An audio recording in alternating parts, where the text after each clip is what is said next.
Muy buenas tardes. Bienvenidos a su programa Diálogos, un espacio para pensar nuestra cotidianidad a través del cine y la filosofía. Hoy tendremos un tema muy interesante con una película fascinante de un gran director y que con esta película se revoluciona el cine, la forma como se ve el cine. La película que traemos hoy para la mesa es Avatar, del director James Cameron. Y el tema que vamos a tratar de discutir y de pronto definir es natura y cultura, ¿sí? Lo que tiene que ver con la antropología, el hombre en su cultura y cómo desde su cultura se apropia de su mundo, de su cosmovisión. Agradecemos a aquellas personas que hacen posible este programa, al padre Fray Orlando Ibarra de la Orden de San Agustín y que nos acompaña en el control de máster, David Ricardo Cepeda. Muy buenas tardes, ¿cómo están? Diego, Gabriela, Daniel. Daniel, acompáñanos con la sinopsis, por favor. Sí, claro, bueno, la película de Avatar pues es una producción cinematográfica estadounidense. El filme fue dirigido por James Cameron, como ya lo ha dicho Luis Alfredo, y protagonizado por Sam Worthington, Zoe Saldana, Susan Weaver, Stephen Lang y Michelle Rodríguez. Se estrenó el 27 de agosto del año 2010 en Estados Unidos y pertenece al género de ciencia ficción-aventura. Ronda el año 2154, al menos este es el contexto en el que pues, se prefigura el filme. El ser humano ha trascendido los límites del universo conocido y emprende un proceso de exploración interplanetaria. Pandora es un satélite del planeta Polífemo, en donde el hombre halla un material mineral que es el unobtainium, que pues es un mineral imprescindible para la resolución definitiva de los problemas energéticos de la Tierra. Indudablemente, pues Pandora es un lugar rebosante de vida, su fauna y flora son el centro de atención de los científicos pues, más avesados en la biodiversidad extraterrestre de estos parajes recónditos de un mundo inexplorado, ¿no? Como es Pandora. El estado original de este nuevo mundo se expresa con suficiente naturalidad en los Na'vi, un clan de una raza humanoide que pues, destaca por su condición primitiva y salvaje.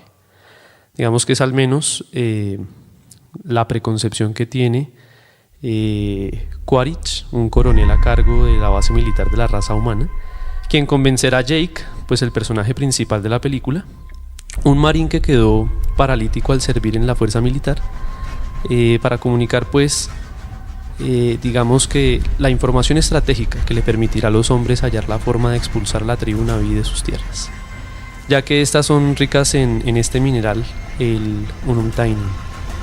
Desde luego, pues aprovechando la oportunidad que tiene Jake al participar, digamos, del proyecto científico Avatar, que pues es un proyecto que traslada la conciencia humana a los cuerpos de la raza nativa, creados en laboratorio, con la intención realmente de aproximarse a la cultura de los Na'vi. Sin embargo, con el transcurso del tiempo, será inevitable que Jake pues no se involucre, digamos que pues con la cultura misma, ¿no? Bien, pero pues también tendremos en el transcurso pues de la película, digamos que para Jake será inevitable pues involucrarse directamente con ese mundo que se está abriendo pues ante sus ojos, en especial cuando Neytiri, una nativa de la tribu Na'vi, lo aproxime a los secretos de su mundo espiritual y cultural. Jake, digamos que terminará por enamorarse de la protagonista, que es Neytiri, y pues del mundo que le rodea. Una circunstancia pues desde luego que impacta en el filme y pues que realmente entra, digamos que a entablar un dilema definitivo para Jake, que es o cumple a cabalidad con la labor que le ha sido encomendada o decide confesar su verdadero propósito a la tribu Na'vi. Entonces pues esta es una producción que sin lugar a dudas nos permite repensar las relaciones multiculturales a partir de las diferencias que existen para cada uno de los colectivos sociales en realidad, así como la identidad que debe unirnos bajo un solo estandarte, abordando simultáneamente el discurso biotecnológico que nos enfrenta al hecho de superar nuestra condición natural corpórea, así como de encarar la realidad del mundo de los artefactos al servicio de las causas bélicas y sus lamentables consecuencias. Y bueno, ya como es costumbre en nuestros programas, durante la emisión pues nos ambientarán algunos de los soundtrack del filme Avatar, composiciones que estuvieron a cargo de James Horner. Muchas gracias, Daniel, por esa pequeña reseña que nos has traído para esta película de Avatar. Nos deja muchos temas para discutir, para poder entablar, y sobre todo que en esta seguidilla de programas, en esta primera y segunda temporada de Diálogos, donde hablábamos mucho de la antropología, la constitución del hombre, y decantábamos mucho en el problema de la espiritualidad. Siempre hablábamos o concluíamos que era muy importante el cultivo del espíritu, el cultivo de los valores, de lo que es más digno y lo que es más relevante en el ser humano. Pero esta película nos trae aquí un gran debate, y es esa conexión entre mi corporalidad y mi espiritualidad, mi mente, ¿sí? Aquí el programa Avatar, cómo programar la mente para que yo pueda manipular este humanoide de esta raza, y cómo es tan importante la interacción de la mente, la sana mente, para poder tener esa, como en el protagonista, es saber distinguir cuál es la realidad, ¿sí?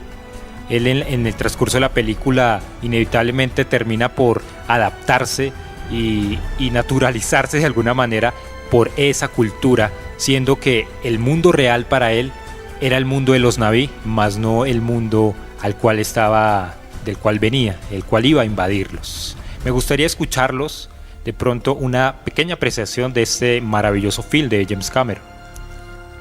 Me encantaron los efectos especiales, me gustó el soundtrack, fantástico, la trama también es muy buena, y en general la película creo que da un muy buen mensaje y también es clara en el mensaje.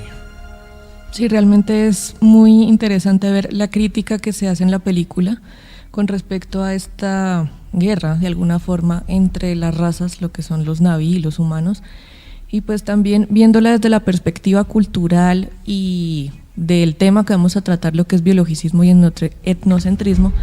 Creo que a esta película se le puede sacar mucho provecho desde estas perspectivas, y también lo que mencionaba ahorita Luis Alfredo, lo que es la espiritualidad y la corporalidad, viendo que ya, pues me parece interesante eso, que siendo Jake un marín, que el hombre estaba discapacitado, pues que realmente su mente y de alguna forma su espíritu hubiese sido más fuerte para poder llevar pues todo como lo llevó en la película, en su avatar, en su otro cuerpo, ¿sí? Se deja un poco de lado esa corporalidad, se le da más preponderancia a lo que es el espíritu.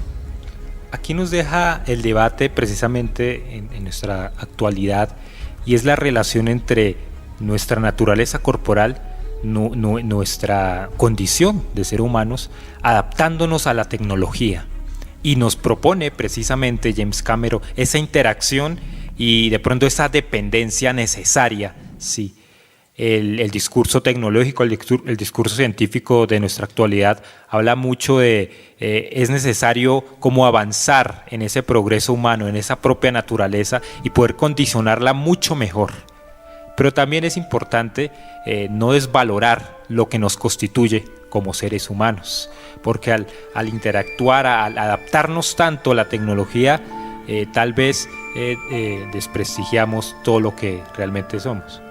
Sí, incluso digamos que para contextualizar a nuestros oyentes en este sentido, la misma producción cinematográfica realmente se adapta a, digamos que a los recursos tecnológicos ya del siglo XXI. Se acaba de señalar que pues el origen de esta idea la tiene James Cameron en el año de 1994, y él empieza a diseñar toda la historia. Él es el creador de esta historia realmente del mundo que se recrea en el planeta Polifemo y en este satélite que es Pandora, donde pues hay una base militar, etc. Pero James Cameron, digamos que después de sus grandes éxitos cinematográficos, no lanza esta producción de Avatar hasta no tener todas las herramientas tecnológicas para producir este filme que ya sale para el año 2010 y que pues estuvo preparado para el 2009. Tengo entendido que él revoluciona precisamente la forma de ver el cine. Es con esta película que se adapta esta visión del 3D. Sí, es con esta película que se inaugura esa nueva forma de ver el cine. Claramente, sí, cuando pues sale la película en 2010 en Estados Unidos, bueno, para llegar a los otros países, realmente la película llegó en diciembre a algunos países, digamos que de Europa, pero digamos que los países latinoamericanos y entre ellos también países orientales tuvieron que adaptar sus cinemas a las salas de 3D. Y pues revolucionó el cine en ese sentido. Hoy vemos que pues digamos que es un fenómeno común que las personas asistan a ver películas en 3D. Muy curioso y muy interesante ese dato. Pero me gustaría, para ya centrarnos un poco en el tema, claro que vamos a traer muchas imágenes de esta película, lo que nos interesa poner en mesa y es el debate entre el hombre natural, su constitución natural y su cultura, ¿sí? Y cómo se adapta con la tecnología. Pero entonces nos deja la pregunta la película, ¿realmente qué es lo que constituye al ser humano? No solamente su constitución biológica, algo más, hay algo más adentro. Nosotros lo hemos definido como su espíritu en los programas anteriores. Pero una y otra hace parte de esa unidad. Y no se puede denigrar de una ni denigrar de otra. Pero entonces, ¿cómo adaptarnos a este mundo que nos pide realmente, el mundo tecnológico nos pide una nueva cosmovisión, una nueva redefinición tal vez de nuestra propia naturaleza humana? Bueno, pues en realidad, digamos que para empezar a comentar el filme en ese sentido, debemos partir de algo que pues en el campo de la filosofía nosotros denominamos pues res cogitans, que es lo que se presentaría como mente en la película o conciencia, y res extensa, que es precisamente la corporalidad, la naturaleza material humana, ¿verdad? Pero entonces allí vemos que precisamente se plantea como una decisión entre estos dos mundos, el de la conciencia o digamos que el nivel más inmanente humano y el mundo de la exterioridad humana, que es su materia, ¿no? Su cuerpo. Y vemos que están separados. En virtud de esa separación es que realmente la conciencia se puede trasladar a otro cuerpo. Esto digamos que entra muy en contra de la apreciación de entender al ser humano como un compuesto de materia y de forma. Forma entiéndase también como mente, como conciencia, ¿no? Digamos que es una unión implícita entre las dos, no están separadas, o sea, no son sustancias aparte, sino que es una sola sustancia expresada a través de una naturaleza compuesta de materia y forma. Claro, la película allí nos plantea algo, digamos que totalmente contrario a esta visión, entendida, digamos que desde el estudio del hombre, que es la antropología en filosofía, y bueno, plantea una seria discusión que pues hoy se mantiene viva, ¿no? Es decir, con la llegada de la inteligencia artificial, y ahorita que Luis Alfredo comentaba mucho como los retos que el discurso del tecnocientificismo digamos que nos manifiesta constantemente, es esto también, ¿no? La llegada de ese mundo de la conciencia entendido como una sustancia totalmente aparte de la sustancia material. Entonces, bueno, allí la película ya plantea un tema a discutir seriamente. También está el reduccionismo, ¿no? Que reduce el ser humano a solo su biología. Sí, en este caso no es solo la visión mente-cuerpo, sino que solo somos cuerpo. Y que por nuestras operaciones cerebrales somos lo que somos. Por ejemplo. Sí. Claro, o sea, se da más cabida lo que es la corporalidad y pues justamente en estos temas de lo que es biotecnologicismo y toda esta cuestión, pues ya se dice, por ejemplo, no, pues ya el cuerpo como tal se puede reemplazar, es reemplazable. O sea, son un poco esas ideas que manifiesta el transhumanismo y toda esta tendencia que está muy en boga ahorita, lo que es la inteligencia artificial, pues que se desvirtúa de alguna forma un poco la corporalidad en sí misma, ya son reemplazables el cuerpo propiamente. Ahora en este momento hay una disciplina, no sé si llamarla ciencia, hay mucha discusión en torno a eso, que es la neurociencia, el neurocientificismo. Y este problema lo plantea mucho el neurocientificismo, porque ¿qué es lo que realmente constituye la mente humana? Pues es una serie de conexiones neuronales, y eso es lo que nosotros nos define, ¿sí? Y ahí podemos hablar de el tipo de conciencia. Pero también el debate entre la inteligencia artificial es llegar a pensar si un robot, si una entidad digital, no sé cómo decirlo, puede tomar conciencia, ¿sí? Que eso es lo que más define al ser humano, su propia conciencia, su individualidad. Pero dentro de la era digital y de la era robótica se habla mucho de la inteligencia artificial, y si esa inteligencia puede tomar una propia conciencia, porque esa inteligencia se adapta o se usa precisamente para trabajo, o sea, es una serie de algoritmos que responden a ciertas cosas, pero no toma conciencia de sí, esa inteligencia.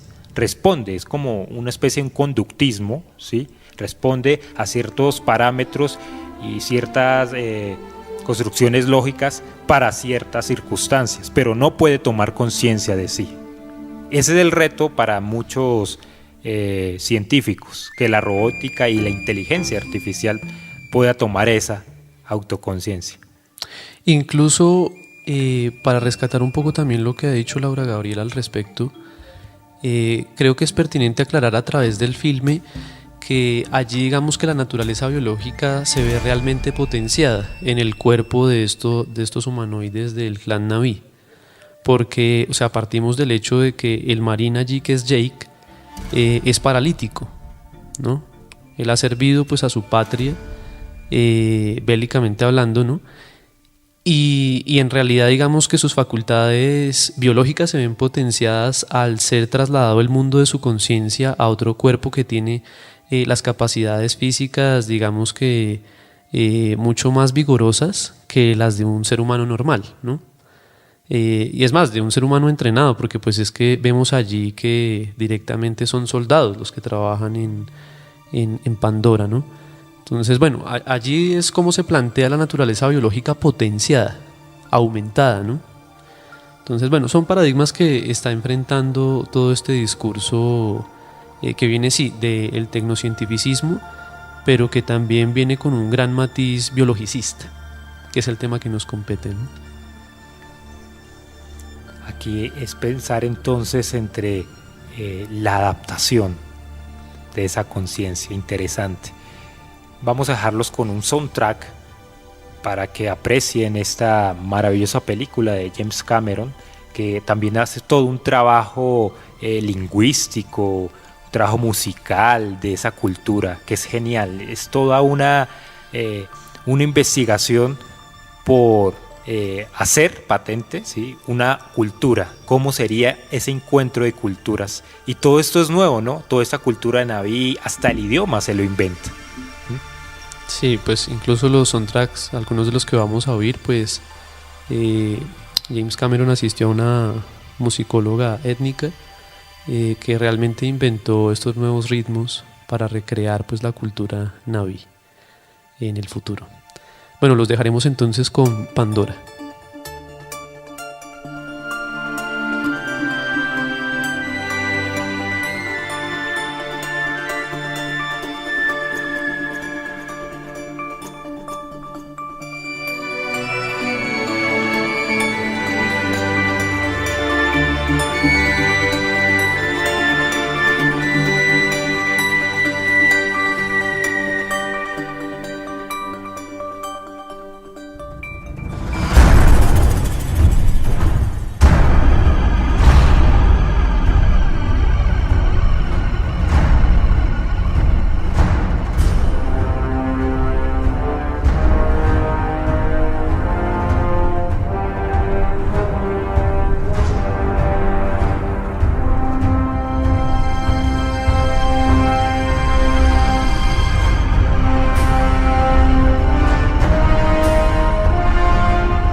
Estamos en sintonía de emisora Mariana 1400 AM. Este es tu programa Diálogos, Natura y Cultura. La película Avatar nos va a ilustrar una nueva cosmovisión de la antropología. Ya Daniel en esta primera sección del programa nos había planteado un interrogante y sobre todo una posición a una visión de la antropología, donde en la antropología clásica, en la filosofía clásica, se hablaba de una unidad en el hombre, constituida por alma y cuerpo, ¿sí? Una sola unidad. Pero ya luego, en la historia de la filosofía, le aparece otro señor. Esa es la visión aristotélica. Ahora, después en el siglo XVII, aparece Descartes con la visión de la res cogita y la res extensa. El hombre está dividido entre su conciencia y su extensión, su naturaleza biológica. Y ahí nace otro problema. Entonces no es una unidad el hombre, sino una disociación entre esas dos naturalezas. Y ya luego, en el siglo XIX, aparece Darwin con la teoría de la evolución y nos pone a pensar ahora, entonces, ¿qué es lo que constituye al hombre? ¿Sí? Su naturaleza biológica desde la evolución, ¿sí? Su forma espiritual, su conciencia, o todo es una unidad. ¿Qué dicen ustedes desde esta antropología filosófica, estas visiones que se encuentran? Bueno, considero que lo que es la perspectiva clásica, que es la que nos presenta Aristóteles con su término hilemorfismo, que es la conjunción entre materia y forma, pues realmente, pues sí, vemos que en la película se da esta distinción entre cuerpo, forma y materia, de alguna forma. Pero pues realmente hay que pensar es en las consecuencias que trae este tipo de pensamiento con respecto al hilemorfismo, puesto que no se puede separar del hombre su esencia y su materia, o sea, su corporalidad y su conciencia. No se puede hacer esa distinción así tan tajantemente, porque el hombre en sí mismo es una unidad, es una sustancia, ¿sí? No se puede separar de esos dos aspectos. La película nos plantea que sí, se puede. Exacto. Sí se puede, porque el podría. avatar, el Na'vi que va a manejar, lo que está ahí es su naturaleza, es la red extensa. Pero lo que pasa es una cosa, Luis, es que ese no es propiamente su cuerpo, ese es su avatar, esa es su otra realidad. No es en sí mismo, no es propiamente, digamos, el Marine Jake, no es él, es su avatar, es su otro yo, es como un alter ego. Pero no alter ego en tanto que conciencia, sino en tanto que cuerpo. Ahí está la distinción. Curiosa esa distinción, porque aquí nos plantea tajantemente el problema de la identidad. Exacto. Que constituye esa unidad, ¿sí? Ya ese Jake el Marine que tiene un problema en las piernas, ¿es el mismo Jake Avatar? No lo puede hacer. Desde esa conciencia, desde la visión aristotélica, el iliformismo no. ¿Qué diría en esa visión cartesiana, Diego? Que la conciencia y el cuerpo son sustancias distintas y realmente la conciencia no depende de la existencia del cuerpo. Realmente el cuerpo es indiferente, no importa la conciencia, es un adorno, un imaginario, pero no importa, la conciencia esté en el cuerpo que esté. O incluso cuando no está en un cuerpo. Por ejemplo, cuando a Jake pasa entra a su avatar, se ve una especie de tráfico de datos, de información. Y es que la conciencia, esos datos que tiene Jake en su cabeza, se trasladan al cuerpo del avatar. Y ya. Y no importa qué cuerpo tenga, son los mismos datos. Sea Jake el avatar o sea Jake el Marine. Son los mismos datos. El problema está en que aquí de pronto en la conciencia de la película, la visión de la película nos muestra que la singularidad del ser humano está puesta en su conciencia, en la transmisión neuronal, sí, de esa conciencia.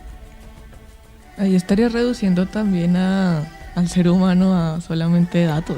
Eso es reduccionismo. Aquí nos presenta la película el reduccionismo del ser humano, que nos parece muy maravilloso, genial, trasladar la conciencia a otro cuerpo, poder manejar un avatar. Pero esto, cuidado, es un reduccionismo de la naturaleza humana. Muy maravilloso, pero nos plantea un problema grandísimo de nuestra singularidad, de nuestra propia identidad. ¿Y qué diría el evolucionismo, Daniel? Ya para cerrar esta primera parte del programa, ya dejar Bien. presentado un poco. la Realmente segunda lo que se contextualiza en el filme vive muy ligado a la perspectiva cartesiana por un primer, digamos que aspecto, y en segunda medida digamos que está la impronta de ese evolucionismo antropológico. Es decir, aquí digamos que ya no se habla de un evolucionismo tal y como lo entendemos o lo entendía Darwin como origen de las especies, sino que es un hiperevolucionismo. Es decir, aquí nos enfrentamos a el contacto del ser humano con otra raza y por lo tanto la oportunidad de mejorar sus capacidades biológicas a través del contacto, digamos que biológico, con estos humanoides. Entonces a lo que nos enfrentamos es sencillamente al hiperevolucionismo y a lo que está diciendo Diego, al dataísmo. O sea, cómo la conciencia es entendida como información, como dato, y los datos, así como las USBs, etcétera, las podemos transportar, trasladar, es solo información. Es una reducción del ser humano. Vamos a dejarlos con otro soundtrack de esta película. Espero que disfruten también junto con nosotros esta nueva música que fue inventada, ¿no? Como nos decía Daniel.